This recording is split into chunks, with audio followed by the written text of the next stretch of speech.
آزاد شدم خوشحالم ننه.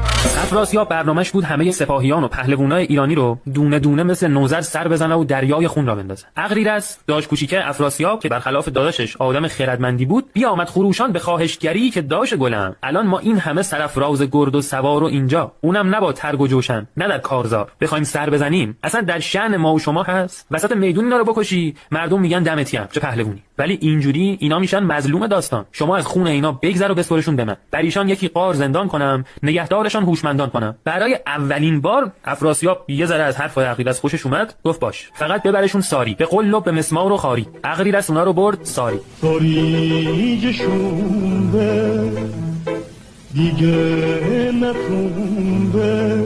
این سران ایرانی تو قار زندانی بودن تو ساری، به اغریرث پیام دادن، مخ یارو رو انداختن تو کاسه دو بکوب. ببین آقا جون، نمیدونیم خبرداری یا نه که دستان و زابلستان با مهراب و